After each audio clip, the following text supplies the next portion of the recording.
세차게 쏟아지는 빗줄기가 도시의 아스팔트를 때렸다. 마치 하늘이 분노한 듯 번개가 검은 구름을 가르며 밤을 대낮처럼 밝혔다. 그 섬광 속에서 끔찍한 파열음이 정적을 깼다. 타이어가 미끄러지는 날카로운 소리, 금속이 찌그러지는 둔탁한 충격음, 그리고 유리가 산산조각 나는 비명 같은 소리가 뒤섞여 폭우의 교향곡을 잔인하게 찢어발겼다. 강태준은 부서진 운전석에 갇힌 채 이마에서 흘러내리는 뜨거운 피를 느꼈다. 머리가 깨질 듯한 고통 속에서 간신히 눈을 떴을 때 그의 눈에 들어온 것은 지옥도와 같은 풍경이었다. 그의 검은색 세단은 가드레일을 들이받고 멈춰 섰고 몇 미터 앞에는 또 다른 차량 한 대가 연기를 피우며 반쯤 뒤집혀 있었다.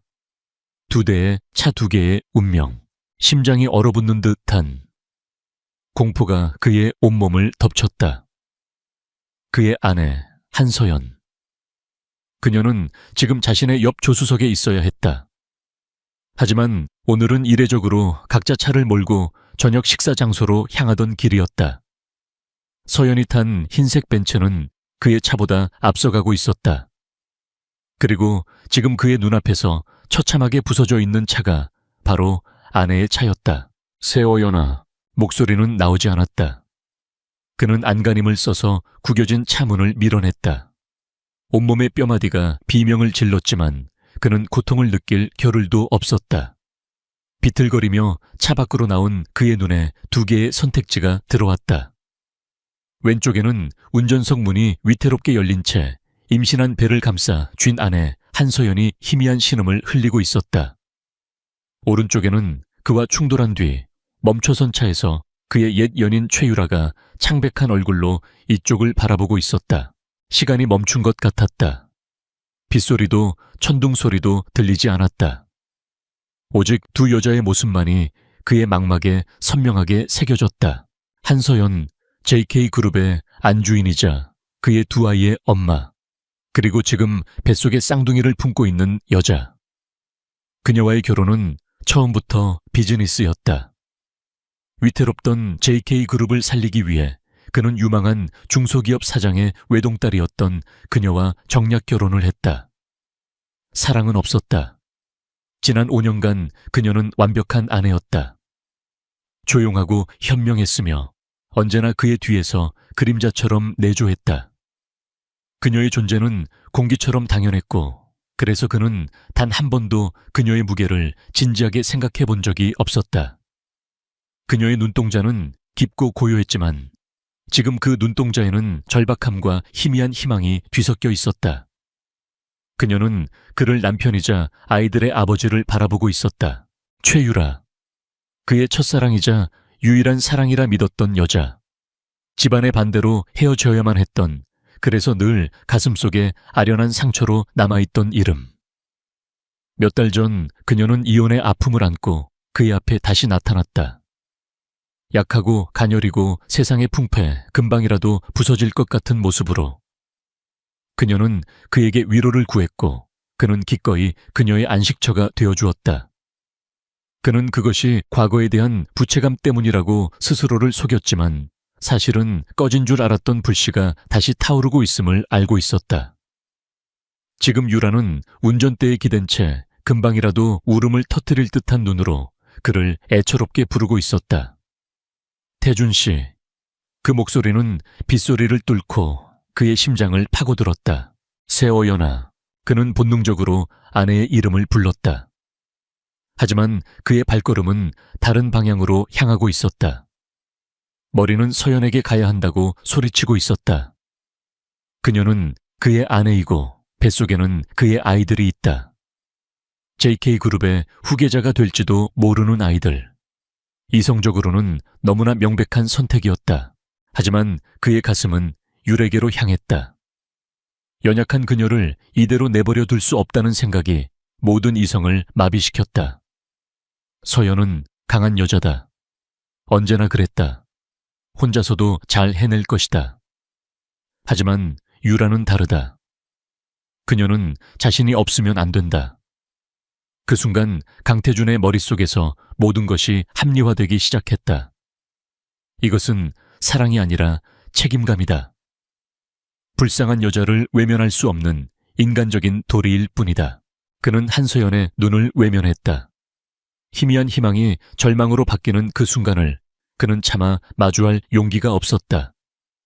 그는 최유라의 차를 향해 뛰기 시작했다. 무겁고 죄악으로 가득 찬 발걸음이었다. 한서연은 그 모든 것을 지켜보고 있었다. 충돌의 충격으로 정신이 혼미한 와중에도 남편의 모습만은 또렷하게 보였다.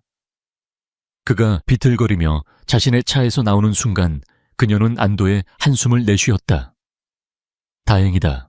그는 무사하구나. 이제 그가 내게 와줄 것이다. 우리 아이들에게 와줄 것이다.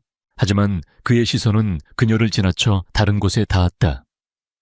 그 시선이 향한 곳에 누가 있는지 서연은 이미 알고 있었다. 최유라.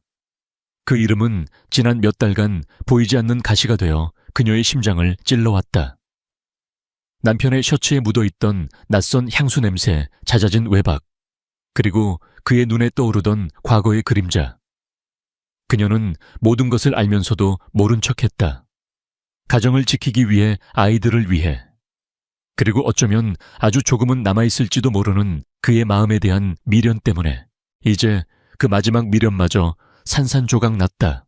그의 발걸음이 그녀를 지나쳐 최유라에게로 향하는 순간 서연의 세상은 무너져 내렸다. 육체적인 고통은 아무것도 아니었다.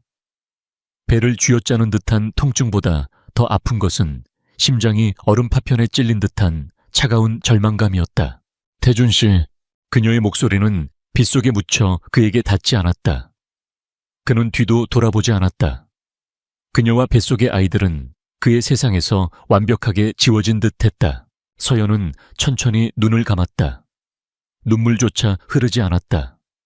모든 감정이 메말라버린 사막에 홀로 남겨진 기분이었다. 지난 5년의 결혼 생활이 주마등처럼 스쳐 지나갔다. 늘 외로웠던 저녁 식탁 아이들의 재롱을 보면서도 어딘가 먼 곳을 바라보던 그의 눈빛, 그리고 단 한 번도 따뜻하게 그녀의 이름을 불러주지 않던 목소리. 그녀는 이 결혼이 사랑이 아닌 거래임을 알았지만 아이들이 태어나면 무언가 달라질 것이라고 믿었다. 하지만 모든 것은 그녀만의 착각이었다. 그는 변하지 않았다. 그리고 앞으로도 변하지 않을 것이다. 강태준이 최유라의 차문을 열고 그녀의 어깨를 감싸 안는 모습이 서연의 마지막 시야에 들어왔다. 유라는 그의 품에 안겨 서럽게 울었고 태준은 그런 그녀를 다독이며 괜찮다고 속삭였다. 그 모습은 한 폭의 비극적인 영화 속 장면처럼 완벽했지만 그 배경에는 피를 흘리며 죽어가는 아내와 아이들이 있었다. 이젠 정말 끝이구나. 서연은 배를 감싸 안았다. 아이들이 미세하게 움직이는 것이 느껴졌다. 아가 미안해. 엄마가 너무 약해서 너희들에게 이런 아빠를 만나게 해서 미안해. 하지만 이제 괜찮아. 엄마가 너희들을 지켜줄게. 무슨 일이 있어도 정신이 아득해져 왔다. 귓가의 사이렌 소리가 희미하게 들려왔다. 구급대원들이 달려와 그녀의 상태를 살피는 와중에도 그녀의 시선은 한 곳에 고정되어 있었다. 자신은 안중에도 없이 최유라의 작은 상처에 호들갑을 떨며 구급차에 태우는 남편의 모습. 그 순간 한서연의 마음속에서 무언가 단단하게 부서져 내렸다. 사랑, 미련, 기대, 그리고 일말의 희망까지도. 그 자리에는 차가운 결심만이 싹트고 있었다. 이 남자를 떠나야 한다. 이 지옥 같은 삶에서 나와 내 아이들을 구해내야 한다. 그녀는 구급대원의 들것에 실려 구급차에 오르며 조용히 맹세했다. 강태준, 당신은 오늘 당신의 아내와 아이들을 버렸어. 그리고 언젠가 당신이 버린 것들이 얼마나 소중했는지 피눈물을 흘리며 후회하게 될 거야. 구급차의 문이 닫히고 서연은 깊은 어둠 속으로 빠져들었다. 폭우는 여전히 그치지 않고 도시의 모든 상처와 진실을 씻어내려는 듯 거세게 퍼붓고 있었다. 차가운 소독약 냄새가 한서연의 의식을 깨웠다. 눈을 뜨자 새하얀 병실 천장이 시야에 들어왔다. 모든 것이 비현실적으로 고요했다. 빗소리도 천둥소리도 금속이 찢어지는 끔찍한 소음도 더는 들리지 않았다. 그녀는 천천히 손을 들어 자신의 배를 감쌌다. 다행히 아이들은 무사했다. 미약하지만 분명한 생명의 신호가 그녀의 손바닥을 통해 전해져 왔다. 그 순간 메말랐던 그녀의 눈가에 뜨거운 눈물 한 방울이 흘러내렸다. 아이들을 위한 안도감의 눈물이자 자기 자신에 대한 연민의 눈물이었다. 그녀가 병원에 실려온 지 사흘이 지났다. 의사는 기적이라고 했다. 그 정도의 충격에도 불구하고 산모와 뱃속의 쌍둥이 모두 안정을 되찾은 것은 천운이라는 말도 덧붙였다. 서연은 그 말을 들으며 속으로 씁쓸하게 웃었다. 천운이 아니라 아이들이 살기 위해 필사적으로 버텨준 것이리라. 사흘 동안 남편 강태준은 단 한 번도 병실의 모습을 드러내지 않았다. 대신 그의 비서가 매일같이 찾아와 기계적인 안부를 전하고 값비싼 과일 바구니와 꽃다발만 둔 채 돌아갔다. 서연은 아무것도 묻지 않았다. 그가 어디서 무엇을 하는지 굳이 확인할 필요도 없었다. 병실에 놓인 신문과 잡지, 그리고 간호사들의 수군거림만으로도 충분했다. JK그룹 강태준 회장. 교통사고 현장에서 발레리나 최유라 씨 구해. 애틋한 수뇌부 재조명. 신문 한 면을 장식한 헤드라인이 그녀의 심장을 비수처럼 찔렀다. 기사 내용은 더욱 가관이었다. 자신을 희생하여 옛 연인을 구한 순정적인 남자 강태준과 그 사고로 인해 정신적 충격을 받아 입원 치료 중인 비운의 발레리나 최유라. 그들의 비극적인 사랑 이야기에 온 세상이 주목하고 있었다. 기사 어디에도 그의 법적인 아내 JK그룹의 안주인인 한서연의 이름은 없었다. 그녀는 그저 사고의 일부 혹은 불편한 진실처럼 완벽하게 지워져 있었다. 그녀는 신문을 조용히 접어 테이블 위에 올려놓았다.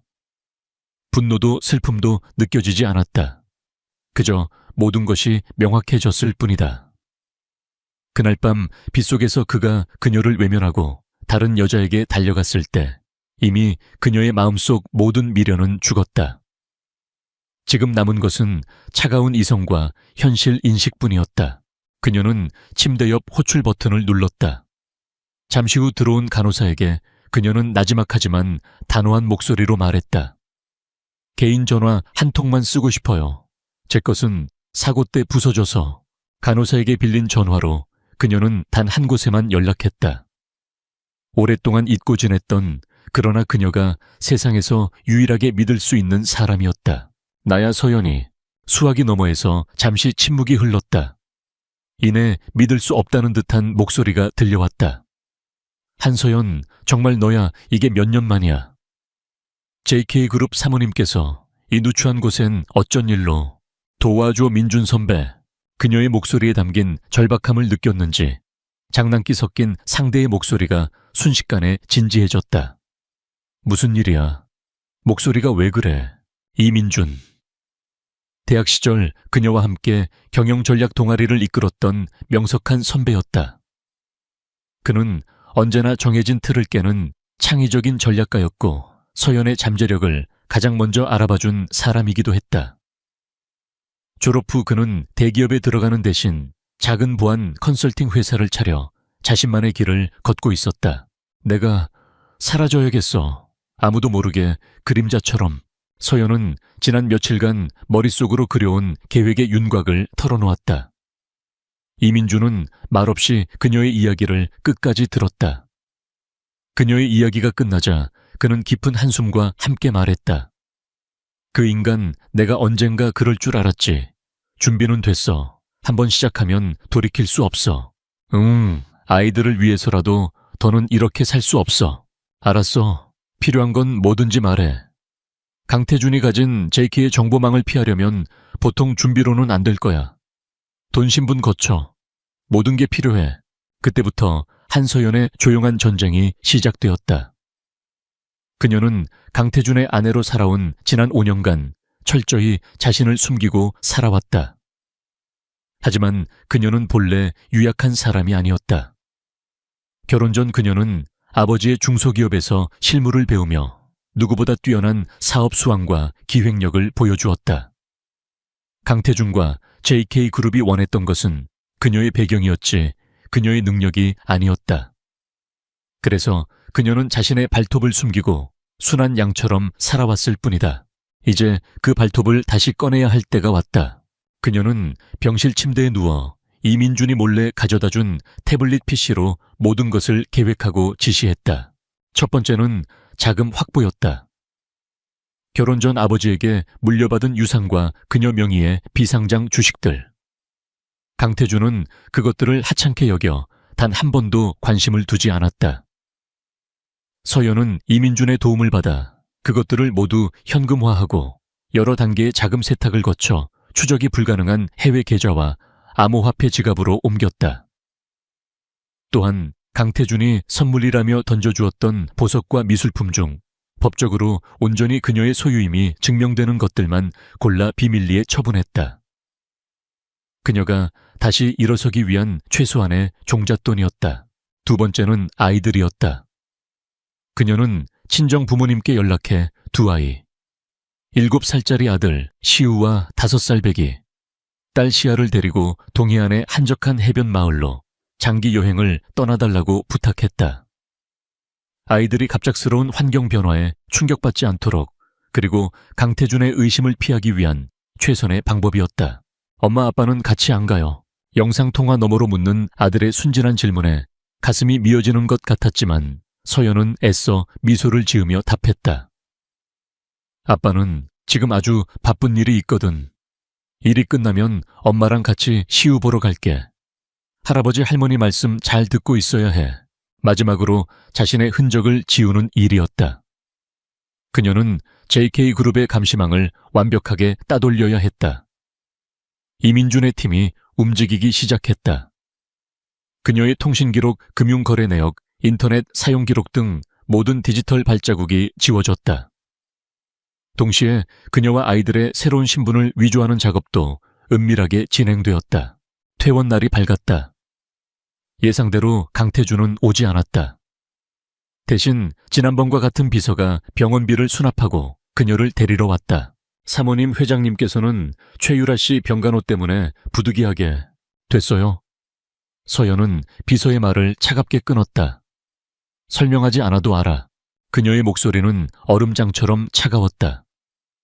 비서는 순간 당황한 기색이었지만 곧 평정을 되찾고 그녀를 위해 차문을 열었다. 서연은 강태준이 보낸 채 올라탔다. 그녀가 지난 5년간 살았던 황금 세장 같았던 강남의 고급 빌라로 향하는 길이었다. 집에 도착한 그녀는 잠시도 쉬지 않고 움직였다. 그녀가 챙긴 것은 단출했다. 아이들의 사진이 담긴 앨범 몇 권과 뱃속 쌍둥이를 위해 떠두었던 작은 뜨개 신발, 그리고 결혼 전 아버지가 선물해준 낡은 만년필 하나. 그 외에 이 집에 있는 모든 것은 강태준의 아내 한서연의 것이었지 인간 한서연의 것은 아니었다. 모든 준비를 마친 그녀는 운전기사에게 친정에 잠시 들르겠다고 말했다. 강태준에게는 이미 아이들이 그곳에 가 있다고 알려져 있었기에 기사는 아무 의심 없이 그녀를 친정집 앞에 내려주었다. 여기서 기다리세요. 금방 나올게요. 그것이 그녀가 JK그룹의 사람에게 남긴 마지막 말이었다. 그녀는 친정집의 뒷문으로 조용히 빠져나왔다. 뒷골목에는 이민준이 준비해둔 낡은 국산차가 그녀를 기다리고 있었다. 그녀는 익숙하게 운전석에 올라탔다. 지난 5년간 운전대를 잡아본 적이 없었지만 몸은 모든 것을 기억하고 있었다. 그녀는 사이드미러를 통해 자신이 떠나온 집을, 그리고 자신의 과거를 마지막으로 돌아보았다. 잘 있어, 강태준. 당신이 사랑하는 그 여자와 함께 이 텅 빈 제국에서 영원히 행복하길 바랄게. 차가 출발했다. 한서연은 더 이상 뒤를 돌아보지 않았다. 그녀의 곁에는 오직 그녀가 지켜야 할 아이들과 스스로 개척해야 할 미래만이 남아있을 뿐이었다. 한편 그 시각 강태준은 최유라의 병실에서 와인을 마시고 있었다. 최유라는 그의 팔에 기대어 어리광을 부렸다. 태준 씨, 나 너무 무서웠어. 그 여자 일부러 내 차를 들이받은 거 아닐까 질투심 때문에 쓸데없는 소리 마. 그냥 빗길에 미끄러진 사고일 뿐이야. 태주는 퉁명스럽게 말했지만 유라를 밀어내지는 않았다. 그의 마음 한구석에는 아내에 대한 불편함이 자리 잡고 있었다. 퇴원했다는 보고는 받았지만 그녀에게서 아무런 연락이 없었다. 늘 순종적이던 아내가 처음으로 보이는 반항적인 태도였다. 그때 그의 비서에게서 전화가 걸려왔다. 회장님 큰일 났습니다. 사모님께서 사라지셨습니다. 친정에 들르신다고 하신 뒤로 연락이 두절됐습니다. 친정 부모님께서는 며칠 전부터 아이들을 데리고 여행을 가셨다고 하고 사모님은 그곳에 들른 적이 없다고 합니다. 휴대폰, 신용카드 모든 것이 집에 그대로 있습니다. 강태준의 미간이 좁혀졌다. 사라져 감히 내 허락도 없이 그는 순간적으로 화가 치밀었지만 이내 헛웃음을 터뜨렸다. 뻔하지. 관심 좀 끌어보려는 수작이겠지. 세상 물정 모르는 여자가 돈 한 푼 없이 어딜 가겠어. 며칠 안에 제 발로 기어들어 올 테니 찾을 생각 말고 내버려둬. 그는 전화를 끊고 다시 와인잔을 들었다. 한서연이라는 여자는 그에게 그 정도의 존재였다. 자신의 손바닥 안에서 절대 벗어날 수 없는 언제든 원하면 가질 수 있는 소유물. 그는 자신의 오만함이 어떤 비극을 불러올지, 그리고 자신이 버린 것이 무엇인지 전혀 깨닫지 못하고 있었다. 도시의 불빛 아래 한 남자의 제국에서는 균열이 시작되고 있었고 어둠 속을 달리는 낡은 차 안에서는 한 여자의 새로운 인생이 막 떠오르고 있었다. 시간은 두 개의 다른 속도로 흘러갔다. 한 사람에게는 해방과 치유의 시간이었고 다른 사람에게는 서서히 조여오는 고통과 상실의 시간이었다. 동해의 작은 해안 마을 묵호. 한서연은 이곳에 새로운 둥지를 틀었다. 서울의 숨막히는 빌딩 숲을 벗어나 그녀가 선택한 곳은 짠내 섞인 바닷바람이 늘 창문을 두드리는 아담한 2층 집이었다. 낡았지만 햇살이 잘 드는 곳이었다. 아침에 눈을 뜨면 갈매기 소리가 들렸고 저녁이 되면 수평선을 붉게 물들이는 노을을 볼 수 있었다. 그녀의 하루는 아이들과 함께 시작되었다. 시우야, 시아야, 일어날 시간이야. 서연의 부드러운 목소리에 아이들은 칭얼거리면서도 이내 눈을 떴다. 그녀는 더 이상 JK그룹의 안주인이 아니었다. 값비싼 명품 옷 대신 편안한 면 원피스를 입었고 전문 요리사가 차려주는 식사 대신 서툴지만 정성껏 만든 아침 식사를 아이들 앞에 내놓았다. 와 엄마, 오늘 계란말이 진짜 예뻐요. 딸 시아의 감탄에 서연의 얼굴에 진심 어린 미소가 번졌다. 서울의 그 거대한 저택에서는 단 한 번도 느껴보지 못했던 소박한 행복이었다. 아침 식사가 끝나면 그녀는 불러오는 배를 안고 아이들의 손을 잡고 해변을 산책했다. 아이들은 조개 껍데기를 줍고 모래성을 쌓으며 해맑게 웃었다. 그 모습을 지켜보는 것만으로도 서연의 마음은 평온으로 가득 찼다. 물론 문득문득 불안감이 엄습할 때도 있었다. 곧 태어날 쌍둥이, 그리고 앞으로 혼자서 아이 넷을 키워야 한다는 막막함. 강태준이라는 거대한 그림자가 언젠가 이곳까지 덮쳐올지 모른다는 두려움. 하지만 그럴 때마다 그녀는 배를 쓰다듬었다. 뱃속에서 꿈틀거리는 작은 생명들이 그녀에게 용기를 주었다. 그녀는 더 이상 누군가의 아내가 아니었다. 그녀는 네 아이의 엄마 한서연이었다. 그것만으로도 충분히 강해질 수 있었다. 그녀는 밤이 되면 아이들을 재우고 작은 서재에서 이민준과 연락하며 미래를 계획했다. 그녀가 확보한 자금으로 작은 온라인 유아용품 브랜드를 준비하고 있었다. 결혼 전 그녀가 잠시 몸담았던 분야이자 가장 잘할 수 있는 일이었다. 시장 조사를 하고 사업 계획서를 쓰고 디자인 시안을 검토하는 밤은 고단했지만 살아있음을 느끼게 했다. 그녀는 자신의 이름으로 된 인생을 되찾고 있었다. 한편 서울 강남의 호화로운 저택에서는 강태준의 제국이 소리 없이 균열을 일으키고 있었다. 한서연이 사라진 첫 주는 그에게 아무런 의미도 없었다. 그는 최유라와 함께 시간을 보내며 아내의 가출을 사소한 반항점으로 치부했다. 하지만 일주일이 지나고 열흘이 지나자 서서히 불편함이 느껴지기 시작했다. 그의 아침은 늘 완벽하게 준비되어 있었다. 정확히 80도로 맞춰진 커피 바삭하게 구워진 토스트, 그리고 그날의 주요 뉴스를 요약한 브리핑 자료. 모두 서연이 고용한 집사가 그녀의 지시 아래 한치의 오차도 없이 준비하던 것들이었다. 하지만 서연이 사라지자 그 완벽한 시스템은 삐걱거리기 시작했다. 커피는 너무 뜨거웠고 토스트는 눅눅했으며 브리핑 자료는 두서가 없었다. 이게 일 처리 방식이야. 여태껏 어떻게 해온 거야. 그는 신경질적으로 소리쳤지만 돌아오는 것은 어쩔 줄 몰라 하는 고용인들의 당황한 얼굴뿐이었다. 그들은 이제껏 모든 것을 지시하던 사모님이 사라지자 우왕좌왕하고 있었다. 강태준은 그때 처음으로 깨달았다. 이 거대한 저택이 그저 그의 돈만으로 돌아가는 것이 아니었음을. 그곳에는 한서연의 보이지 않는 손길과 세심한 통제가 공기처럼 존재하고 있었다. 시간이 지날수록 문제는 더욱 커졌다.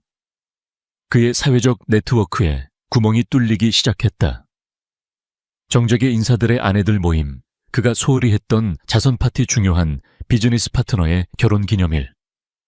그 모든 것을 기억하고 관리하던 것은 서연이었다.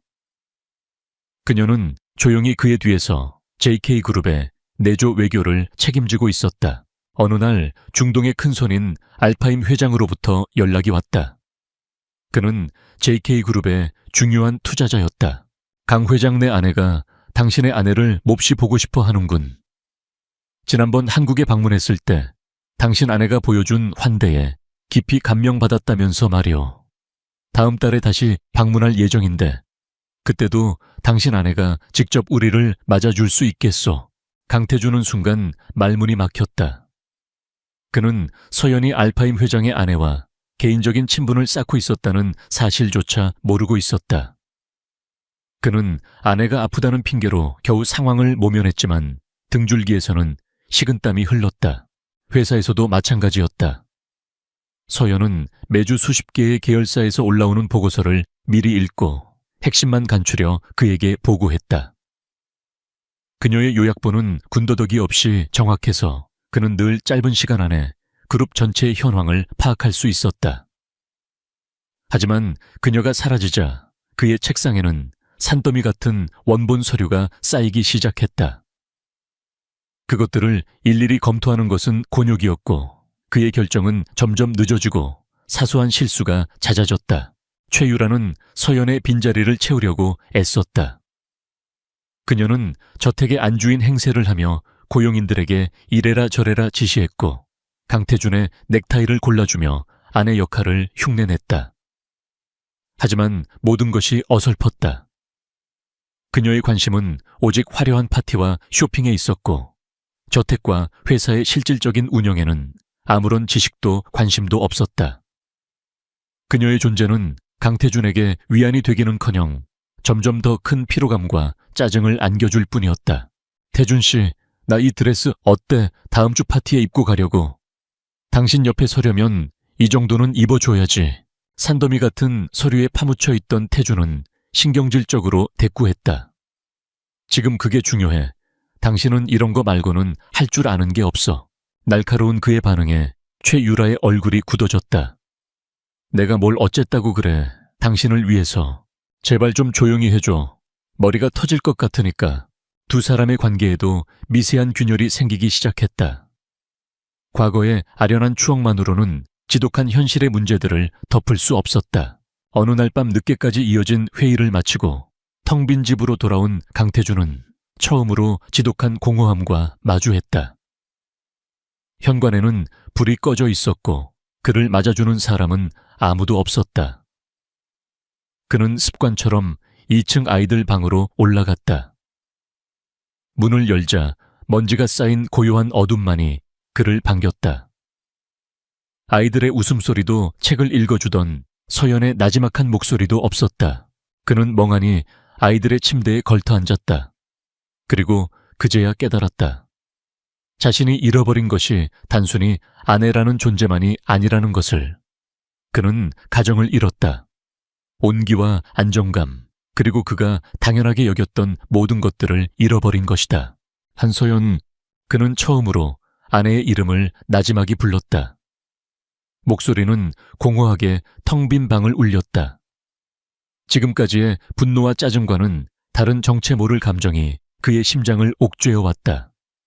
그것은 후회라는 감정의 아주 작은 시작이었다.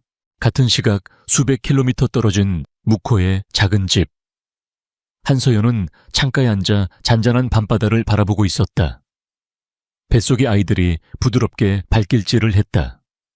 그녀는 배를 쓰다듬으며 조용히 속삭였다. 아가들아, 세상은 가끔 무섭고 차가운 곳이란다. 하지만 괜찮아. 엄마가 너희들의 가장 따뜻하고 안전한 바다가 되어줄게.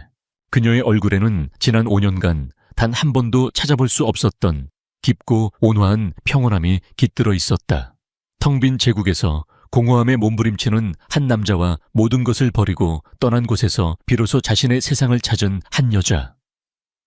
두 사람의 운명은 그날 밤 다른 방향을 향해 완전히 갈라지고 있었다. 2달이라는 시간은 강태준의 오만을 철저히 부수기에 충분했다. 아내가 제 발로 돌아올 것이라는 그의 예상은 처참하게 빗나갔다. 한서연은 그림자도 먼지 한 톨도 남기지 않고 증발해버렸다. 처음에는 자존심 때문에, 다음에는 분노 때문에 그는 아내를 찾는 일에 소극적이었다. 하지만 시간이 흐를수록 그의 마음은 타는 듯한 조바심으로 변해갔다. 결국 그는 대한민국 최고의 정보력을 자랑하는 보안업체에 거액을 지불하고 아내와 아이들을 찾아달라고 의뢰했다. 회장님의 정보망으로도 찾지 못한 사람을 저희가 어떻게, 돈은 얼마가 들어도 상관없어. 대한민국 땅에 있는 한 반드시 찾아내. 쥐새끼 한 마리라도 놓치지 말고 샅샅이 뒤져. 그의 명령은 광기에 가까웠다. 업체는 수십 명의 인력을 투입했다. 하지만 그들이 마주한 것은 텅 빈 허공뿐이었다. 한서연의 금융 기록은 2달 전을 마지막으로 끊겨 있었고 그녀의 이름으로 된 어떠한 통신 기록도 발견되지 않았다. 친정 부모와 아이들 역시 마찬가지였다.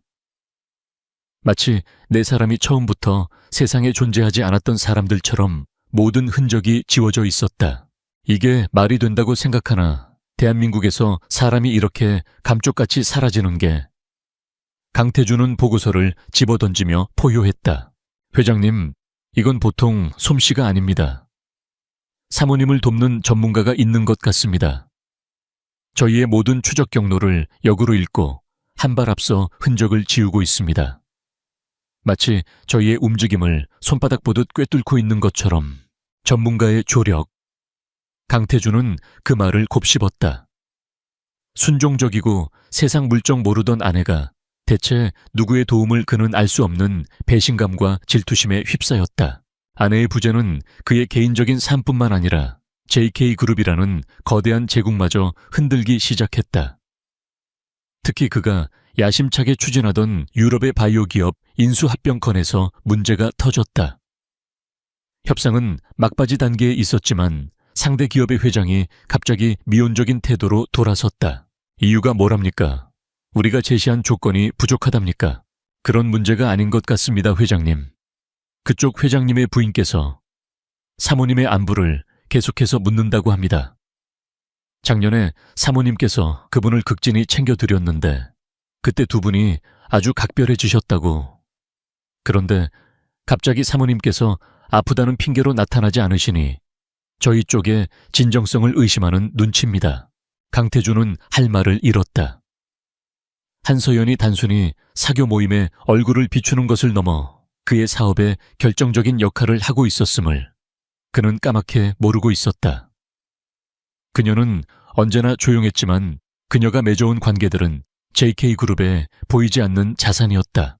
그의 공적인 이미지에도 금이 가기 시작했다. 최유라와의 관계는 더 이상 애틋한 수뇌보로 포장되지 않았다. 조강지처와 아이들을 내팽개친 비정한 남편이자 아버지라는 비난이 여론을 타고 번져나갔다. 이는 그룹의 죽에도 미세한 영향을 미치기 시작했다. 이사회의에서도 우려의 목소리가 나오기 시작했다. 강태준은 미칠 것 같았다. 모든 것이 엉망진창이었다. 그는 밤마다 악몽에 시달렸다. 빗속에서 절망적인 눈으로 자신을 바라보던 서연의 마지막 모습이 계속해서 떠올랐다. 그는 왜 그녀에게 달려가지 않았을까?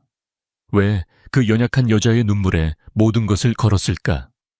후회는 날카로운 파편이 되어 그의 심장을 헤집었다. 그는 서재에 틀어박혀 술을 마시는 날이 많아졌다.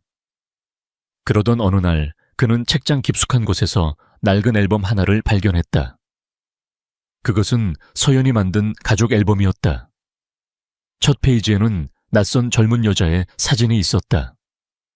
강태준은 한참을 들여다보고 나서야 그 여자가 한서연의 대학 졸업 사진이라는 것을 깨달았다. 사진 속의 그녀는 지금의 차분한 모습과는 달리 자신감과 총명함으로 빛나고 있었다. 그는 무언가에 홀린 듯 보안업체에 한 가지를 더 지시했다. 한서연의 과거를 조사해 결혼 전의 모든 것을. 며칠 후 그의 책상 위에는 두툼한 보고서 한 권이 놓였다. 그는 마른 침을 삼키며 보고서의 첫 장을 넘겼다. 그리고 그는 충격에 휩싸였다. 보고서에는 그가 전혀 몰랐던 한서연의 모습이 담겨 있었다. 대학 수석 졸업, 미국 MBA 과정 최우수 논문상 수상. 졸업 후 아버지의 작은 부품 회사에 들어가 3년 만에 회사를 업계 5위권으로 성장시킨 핵심 브레인. 보고서는 그녀가 추진했던 프로젝트들, 그녀가 작성했던 기획안들을 상세히 나열하고 있었다. 그녀의 경영 전략은 날카롭고 대담했으며 미래를 내다보는 통찰력으로 가득했다. 강태준은 그녀의 아버지가 유능한 사업가라고만 생각했지 그 성공의 뒤에 딸인 서연이 있었다고는 꿈에도 상상하지 못했다. 그는 왜 몰랐을까? 아니, 알려고 하지 않았다. 그는 그저 그녀의 배경이 필요했을 뿐 한서연이라는 사람 자체에는 아무런 관심이 없었다. 그는 자신이 얼마나 어리석고 오만한 남편이었는지 깨달았다. 그는 단순한 아내를 잃은 것이 아니었다. JK그룹을 한 단계 더 도약시킬 수 있었던 최고의 파트너이자 누구보다 뛰어난 조력자를 제 손으로 내친 것이었다. 그의 시선이 보고서의 마지막 장에 닿았다. 그것은 서연의 개인 계좌에서 빠져나간 거액의 기부 내역이었다. 그녀는 지난 몇 년간 자신의 유산 대부분을 익명으로 소아암재단과 미혼모 보호시설에 기부해왔다. 강태준이 그녀에게 무심하게 던져주었던 생활비마저 아껴서 말이다. 그의 입에서 탄식이 터져 나왔다. 가슴을 무언가로 얻어맞은 듯한 통증이 밀려왔다. 그는 자신이 얼마나 잔인하게 그녀를 평가하고 무시해왔는지, 그녀가 어떤 마음으로 그 세월을 견뎌왔을지 감히 상상할 수도 없었다. 그때 최유라가 서재 문을 열고 들어왔다. 그녀는 잔뜩 쇼핑을 하고 온 듯 명품 쇼핑백을 여러 개 들고 있었다. 태준 씨, 나 좀 봐. 자기랑 다음 주 모임 갈 때 입으려고 샀는데 어때? 그녀의 명랑한 목소리가 그 어느 때보다 거슬렸다. 강태준의 시선은 그녀의 손목에 걸린 새로운 다이아몬드 팔찌에 닿았다. 순간 조사팀 직원이 무심코 던졌던 말이 그의 뇌리를 스쳤다. 최유라 예씨의 재정 상태가 좀 이상합니다.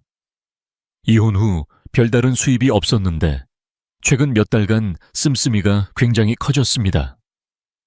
출처가 불분명한 자금이 계속해서 유입되고 있습니다. 지금까지는 대수롭지 않게 넘겼던 말이었다. 하지만 이제 모든 것이 의심스러웠다. 그는 싸늘한 눈으로 최유라를 바라보았다. 그녀의 화려한 미소 뒤에 감춰진 무언가가 보이기 시작했다. 한편 무코의 작은 집에서는 새로운 생명을 맞이할 준비가 한창이었다. 서연은 어느덧 만삭의 몸이 되어 있었다. 그녀가 론칭한 온라인 브랜드 시아시운에는 엄마들의 입소문을 타고 조금씩 자리를 잡아갔다. 친환경 소재와 실용적인 디자인이 좋은 반응을 얻었다. 큰 돈은 아니었지만 그녀와 아이들이 살아갈 기반을 다지기에는 충분했다. 그날 저녁 아이들을 재우고 서재에 앉아있던 서연은 갑작스러운 진통을 느꼈다. 그녀는 침착하게 부모님을 깨우고 미리 준비해둔 출산 가방을 챙겼다. 병원으로 향하는 차 안에서 그녀는 창밖의 밤하늘을 보며 조용히 맹세했다. 아가들아, 곧 만나자. 엄마가 아주 많이 사랑해줄게. 그녀의 얼굴에는 두려움 대신 새로운 시작을 앞둔 설렘과 강인한 의지가 서려 있었다. 같은 시각 서울의 차가운 저택 서재에서 강태준은 무너져 내리고 있었다. 그는 책상 위에 놓인 가족 사진을 집어들었다.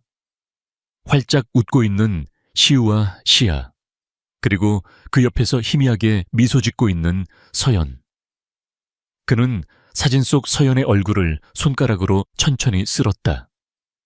그녀의 미소가 왜 저렇게 슬퍼 보였는지 그는 이제야 알 것 같았다.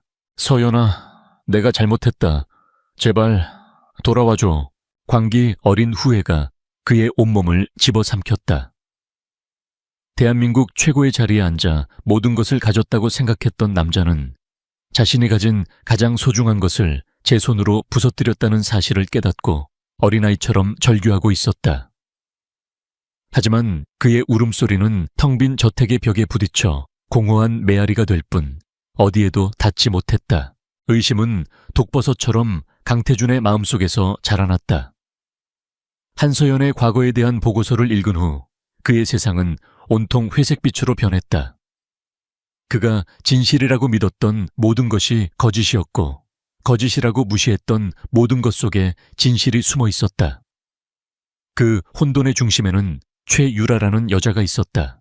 그는 더 이상 그녀를 예전과 같은 눈으로 볼 수 없었다. 그녀의 애교 섞인 말투 연약한 척하는 몸짓 눈물을 글썽이는 표정까지도 이제는 모두 계산된 연기처럼 느껴졌다. 그는 밤에 그녀가 잠든 것을 확인한 후 서재로 돌아와 자신이 신임하는 비서에게 비밀리에 연락했다. 초의 유라 씨의 모든 것을 조사해주게. 특히 사고 당일의 행적과 최근 몇 달간의 자금 흐름. 개인적인 부탁이네. 회사 일과는 별개로 보안을 철저히 유지해주게. 조사는 은밀하고 신속하게 이루어졌다. 며칠 후 새벽녘에 그의 개인 메일로 첫 번째 보고 파일이 도착했다. 파일의 제목은 시에 대한 중간 보고. 시는 최유라를 지칭하는 암호였다. 그는 떨리는 손으로 파일을 열었다. 내용은 충격적이었다. 최유라는 JK그룹의 자회사 중 하나인 작은 광고 대행사를 통해 교묘하게 자금을 빼돌리고 있었다.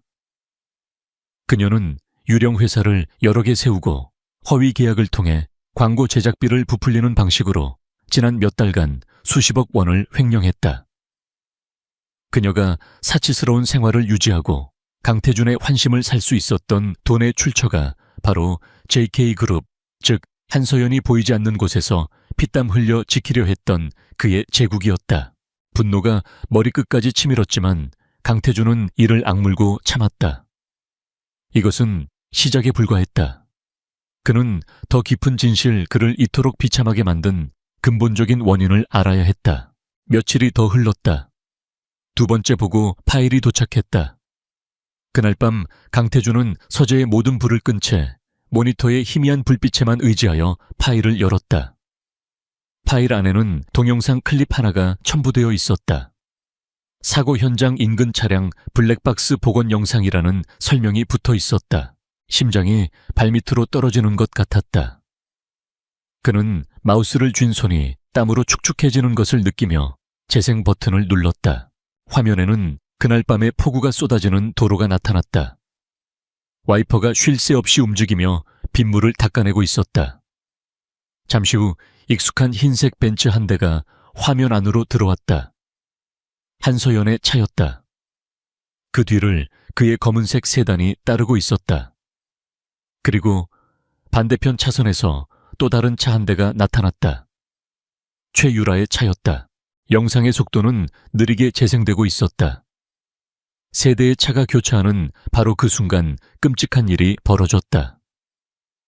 최유라의 차가 갑자기 중앙선을 미세하게 침범하며 서연의 차 측면을 향해 핸들을 트는 것이 선명하게 보였다. 그것은 빗길에 미끄러진 사고가 아니었다. 명백한 고의였다. 충돌 직전 그녀는 다시 핸들을 원위치로 돌렸지만 이미 서연의 차는 중심을 잃고 휘청거리다 가드레일을 향해 돌진하고 있었다. 모든 것이 1초도 안 되는 짧은 순간에 일어난 일이었다. 하지만 복원된 슬로우 모션 영상은 최유라의 계획적인 범죄 행위를 명백하게 증명하고 있었다. 강태준의 입에서 인간의 것이라고 할 수 없는 기이한 신음이 터져 나왔다. 그는 숨을 쉴 수가 없었다. 거대한 망치가 그의 뒤통수를 내리치는 듯한 충격에 온몸이 마비되는 것 같았다. 그는 모든 것을 이해했다. 이것은 우연한 사고가 아니었다. 최유라가 자신을 되찾기 위해 치밀하게 계획한 연극이었다. 그녀는 일부러 서연의 차를 위험에 빠뜨리고 자신도 사고의 피해자인 척 연기하며 그의 동정심과 죄책감을 자극했던 것이다. 그리고 그는 완벽하게 그 덫에 걸려들었다.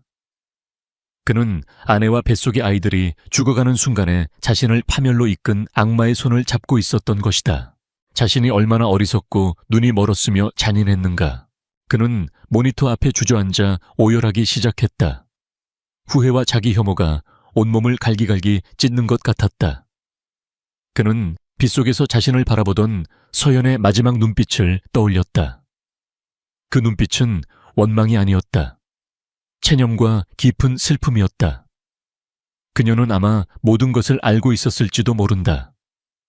남편의 배신과 그 배신이 불러온 끔찍한 결과까지도 그는 밤새 서재에서 나오지 않았다. 아침이 밝았을 때 서재에서 나온 그는 완전히 다른 사람이 되어 있었다. 눈은 핏발이 서 있었고 얼굴에는 모든 감정이 사라진 채 차가운 분노와 결심만이 남아 있었다. 그는 최유라가 아침 식사를 하고 있는 다이닝 룸으로 향했다. 그녀는 여느 때처럼 화사하게 차려입고 우아하게 차를 마시고 있었다. 태준 씨, 어젯밤엔 어디 있었어? 한숨도 못 잤잖아.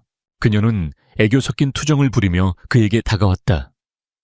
하지만 강태준은 그녀의 팔을 거칠게 뿌리쳤다. 이게 뭐야?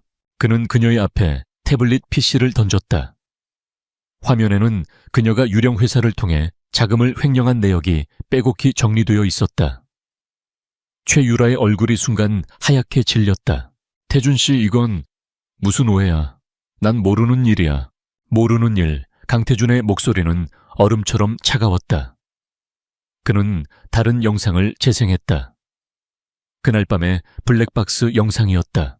영상이 재생되는 동안 다이닝 룸에는 숨막히는 정적이 흘렀다. 최유라는 화면을 보며 사시나무처럼 떨기 시작했다. 영상이 끝나자 그녀는 완전히 무너져 내렸다. 아니야. 저건 조작된 거야. 조작. 강태준은 헛웃음을 터뜨렸다. 그는 그녀의 턱을 거칠게 붙잡고 자신의 눈을 똑바로 보게 했다. 내 눈을 봐, 최유라. 그리고 말해. 네가 한 짓이 아니라고. 빗속에서 내 아내와 아이들이 죽어가고 있을 때 네가 한 짓이 아니라고 말해보라고. 그의 눈에 서린 살기를 마주한 순간 최유라의 가면이 완전히 벗겨져 내렸다. 그녀는 갑자기 광기 어린 웃음을 터뜨리기 시작했다. 그래, 내가 그랬어. 내가 그랬다고. 그 여자만 없었으면 우리는 진작에 행복했을 거야. 모든 게 그 여자 때문이야. 당신은 원래 내 남자였어. 그녀는 히스테릭하게 소리쳤다. 더 이상 연약한 발레리나는 없었다. 그 자리에는 질투와 욕망의 눈이 먼 악녀만이 서 있을 뿐이었다. 당신은 날 사랑했잖아. 지금도 날 사랑하잖아. 그깟 여자랑 애들 때문에 우리 사랑이 무너질 순 없어. 사랑. 강태준은 그녀를 경멸과 혐오가 가득 담긴 눈으로 바라보았다. 네가 감히 그 더러운 입으로 사랑이라는 단어를 올려 넌 내 인생을 망쳤어. 내 가정을 파괴했고 나를 용서받지 못할 죄인으로 만들었어. 그는 경호원들을 불렀다. 이 여자 당장 내 집에서 끌어내. 그리고 변호사에게 연락해. 횡령, 사기, 살인, 미수. 적용할 수 있는 모든 죄목을 붙여서 당장 고소해. 내 눈앞에서 그리고 이 세상에서 영원히 사라지게 만들어. 최유라는 경호원들에게 끌려나가면서까지 악을 썼다. 강태준, 너 후회하게 될 거야. 나 없이 넌 아무것도 아니야. 그녀의 비명소리가 멀어지고 거대한 저택에는 다시 정적이 찾아왔다. 강태준은 식탁 의자에 주저앉았다. 모든 것이 끝났다. 거짓된 사랑도 그 사랑 때문에 저지른 끔찍한 죄악도. 하지만 아무것도 해결되지 않았다. 그의 마음은 더 큰 지옥으로 떨어지고 있었다. 그는 모든 것을 잃었다. 아내, 아이들, 그리고 자기 자신마저도. 그는 비틀거리며 서재로 돌아와 책상 위에 놓인 가족 사진을 들어 올렸다. 사진 속에서 환하게 웃고 있는 서연과 아이들. 그는 사진을 가슴에 품고 무너져 내렸다. 뜨거운 눈물이 그의 뺨을 타고 흘러내려 사진을 적셨다. 서연아, 시우야, 시아야, 내가 다 잘못했다. 그의 절규는 이제 후회를 넘어선 참회였다. 하지만 그의 참회를 들어줄 사람은 아무도 없었다. 그는 자신이 만든 텅 빈 제국 속에서 용서받을 수 없는 죄의 무게에 짓눌려 홀로 울부짖을 뿐이었다. 이제 그에게 남은 것은 단 하나 지옥의 끝까지 가서라도 아내와 아이들을 찾아내 용서를 비는 것뿐이었다.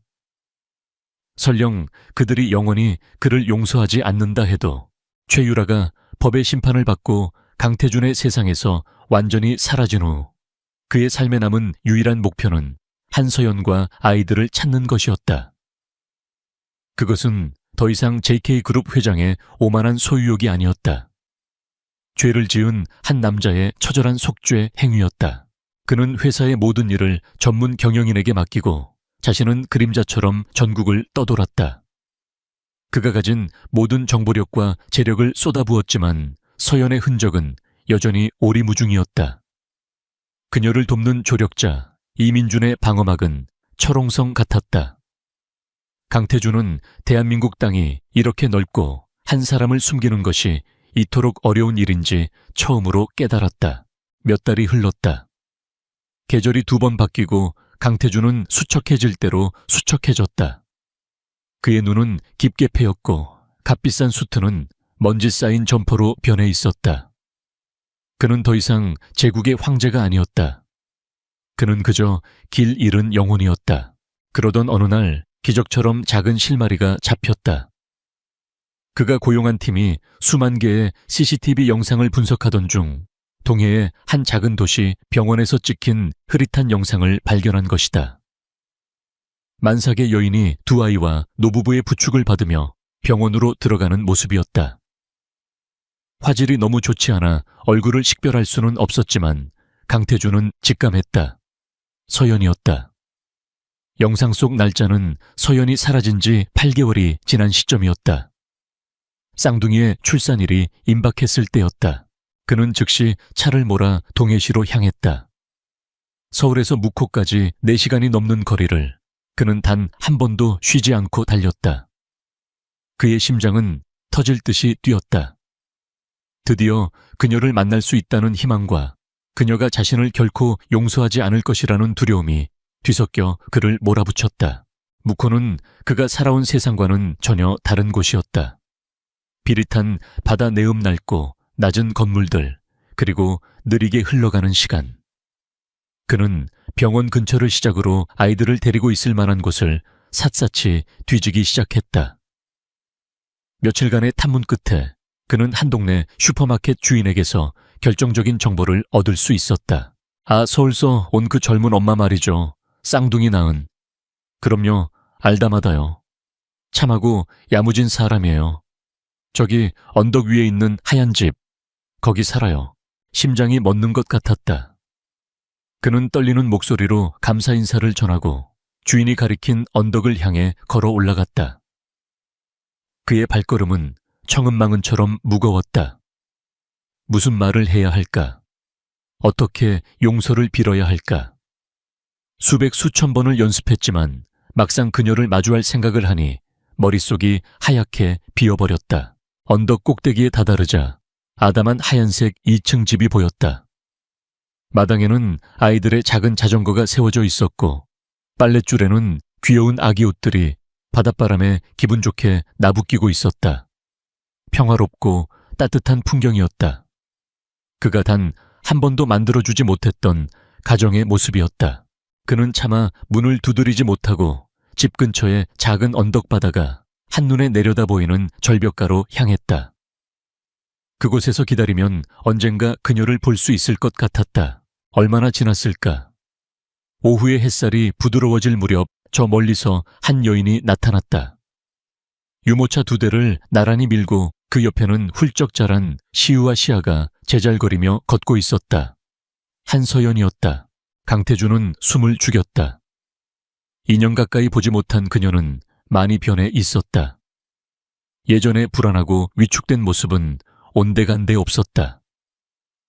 그녀의 얼굴에는 평온과 자신감이 넘쳤고 아이들을 바라보는 눈빛은 사랑과 강인함으로 가득 차 있었다.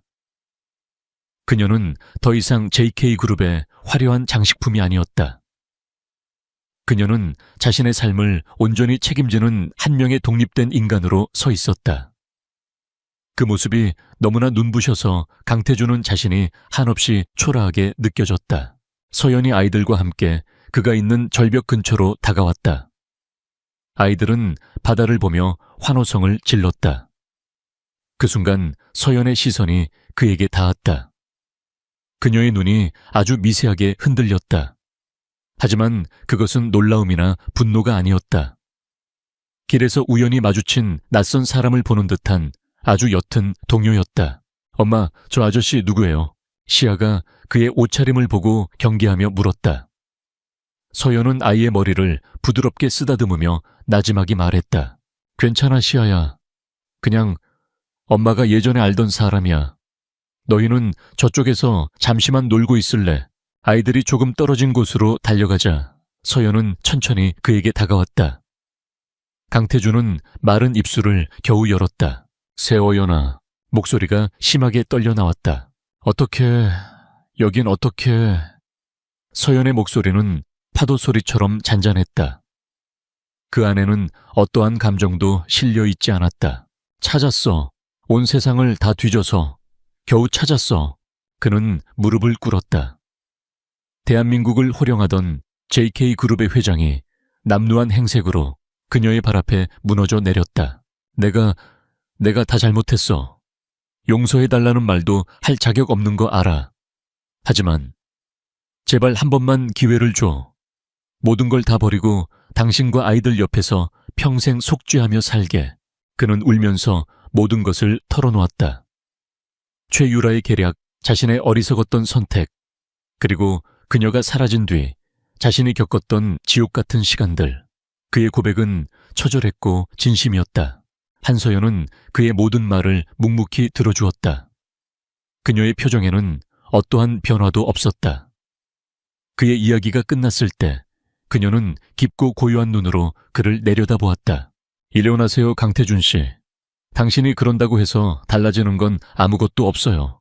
그녀의 목소리는 얼음장처럼 차가웠지만 그 안에는 증오가 없었다. 증오조차 남아있지 않은 완벽한 무관심이었다. 최유라 씨 이야기는 들었어요. 당신이 그녀를 용서하지 않은 것처럼 나도 당신을 용서할 생각 없어요. 하지만 당신을 미워하지도 않아요. 그녀는 잠시 말을 멈추고 저 멀리 수평선을 바라보았다. 당신을 떠난 건 복수하기 위해서가 아니었어요.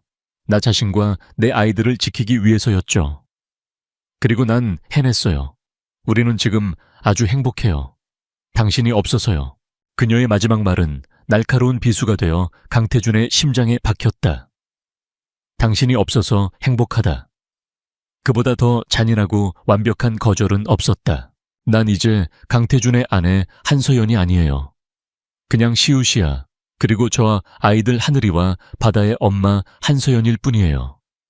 내 인생에, 그리고 우리 아이들의 인생에 더 이상 당신이 들어올 자리는 없어요.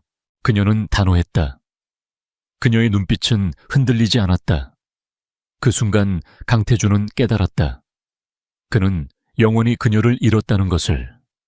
단순히 물리적인 거리가 아니라 두 사람 사이에는 건널 수 없는 강이 흘러버렸다는 것을.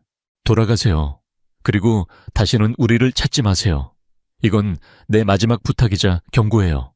서연은 그렇게 말하고 뒤돌아섰다. 그녀는 아이들을 불렀고 4명의 아이들은 엄마에게 달려와 그녀의 곁에 섰다. 그녀는 두 아이의 손을 잡고 쌍둥이 유모차를 밀며 언덕 아래의 하얀 집을 향해 걸어갔다. 단 한 번도 뒤를 돌아보지 않았다. 강태주는 무릎 꿇은 채 멀어져가는 5사람의 뒷모습을 멍하니 바라보았다. 석양이 바다를 붉게 물들이고 있었다.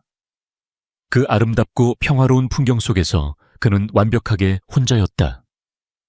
눈물이 하염없이 흘러내렸지만 그의 죄를 씻어주기에는 턱없이 부족했다. 그가 버렸던 세상은 그 없이도 완벽하게 행복했고 그는 그 세상의 문 밖에서 영원히 서성이는 벌을 받게 된 것이다. 강태주는 그날 이후 다시는 묵호를 찾지 않았다. 한서연의 마지막 경고는 그의 뼛속까지 사무쳤다. 그녀의 평화를 깨뜨리는 것은 그녀에게 또다시 상처를 주는 것임을 그는 깨달았다.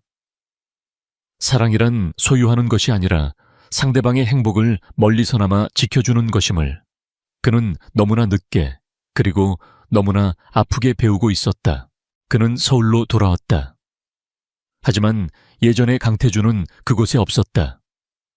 그는 텅 빈 저택을 처분하고 회사 근처에 작은 오피스텔로 거처를 옮겼다. 그는 JK그룹의 회장 자리로 복귀했다. 그러나 그의 경영 방식은 180도 달라져 있었다. 과거의 그는 오직 이윤과 성장만을 추구하는 냉혈한이었다. 하지만 이제 그는 회사의 사회적 책임을 먼저 생각했다. 그는 비정규직 직원들을 정규직으로 전환하는 정책을 추진했고 직원들을 위한 복지시설을 대폭 확충했다. 또한 환경오염을 유발할 수 있는 사업 부문들을 과감히 정리하고 친환경 에너지 사업에 막대한 투자를 시작했다. 이사회의 반발은 거셌지만 그는 흔들리지 않았다. JK그룹은 더 이상 돈만 버는 기계가 되어서는 안 됩니다. 우리가 발딛고 있는 이 사회와 함께 성장하고 다음 세대에게 부끄럽지 않은 유산을 물려주어야 합니다. 이것은 한서연 씨가, 아니, 제 전 부인이 늘 강조하던 경영 철학입니다. 그는 처음으로 공식 석상에서 서연의 이름을 언급했다. 그는 그녀가 옳았고 자신이 틀렸음을 온 세상에 인정했다. 그의 변화는 진심이었고 사람들의 마음을 움직이기 시작했다. JK그룹은 단기적인 이익은 줄었지만 장기적으로는 가장 신뢰받는 기업으로 이미지를 바꾸어 나갔다. 그의 가장 큰 변화는 회사 밖에서 이루어졌다. 그는 자신의 개인 재산 대부분을 출연하여 거대한 공익재단을 설립했다. 재단의 이름은 하늘바다 재단이었다. 그가 단 한 번도 안아보지 못한 쌍둥이 하늘이와 바다의 이름에서 따온 것이었다. 하늘바다 재단은 전국의 미혼모 가정을 지원하고 소외계층 아이들의 교육과 복지를 책임지는 사업을 시작했다. 강태주는 회장이라는 직함 대신 재단의 평범한 이사로 이름을 올리고 묵묵히 일했다. 그는 주말마다 보육원을 찾아 아이들과 함께 시간을 보냈고 미혼모 보호시설을 방문해 그들의 어려움을 직접 듣고 해결해 주었다. 그는 아이들의 웃음 속에서 아주 희미하게나마 시우와 시아의 모습을 보았고 꿋꿋하게 아이를 키우는 엄마들의 모습에서 서연의 강인함을 느꼈다.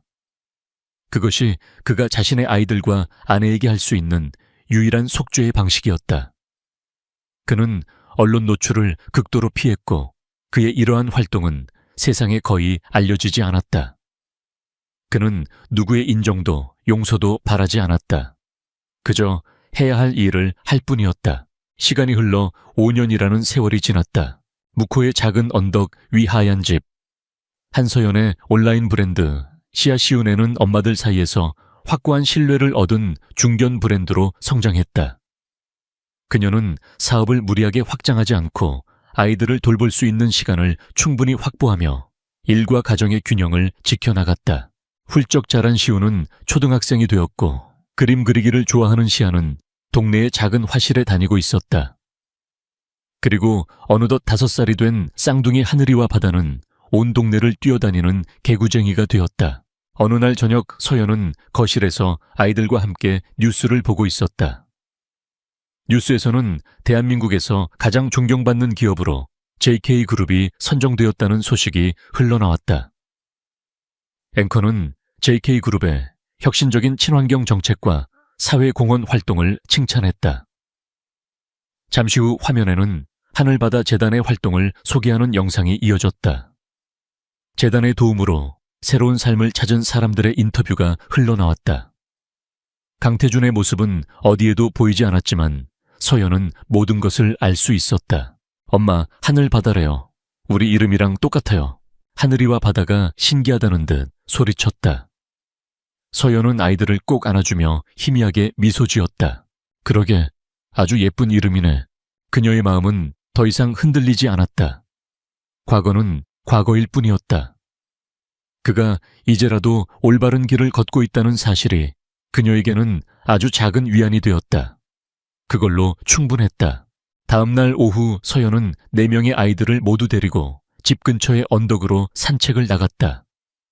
5년 전 강태준과 마지막으로 마주했던 바로 그 장소였다.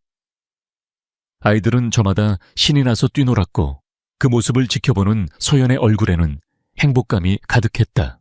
그녀는 저 멀리 펼쳐진 수평선을 바라보았다. 붉은 석양이 바다와 하늘을 온통 황금빛으로 물들이고 있었다.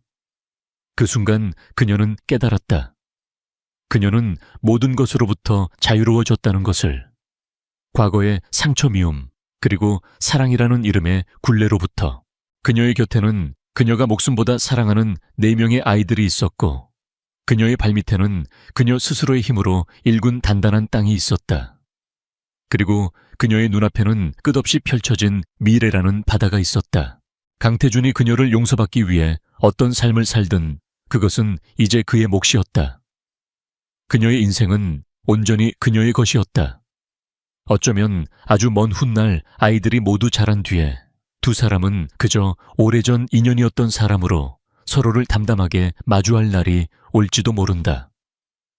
혹은 영원히 만나지 못할 수도 있다. 하지만 그것은 더 이상 중요하지 않았다. 중요한 것은 현재였다. 얘들아, 이제 집에 갈 시간이야. 그녀의 부름에 아이들이 웃으며 달려와 그녀의 품에 안겼다. 서연은 아이들을 꼭 껴안고 집으로 향했다. 그녀의 등 뒤로 세상에서 가장 아름다운 노을이 지고 있었다. 한 여자의 길고 아팠던 밤이 끝나고 마침내 눈부신 아침이 밝아오고 있었다.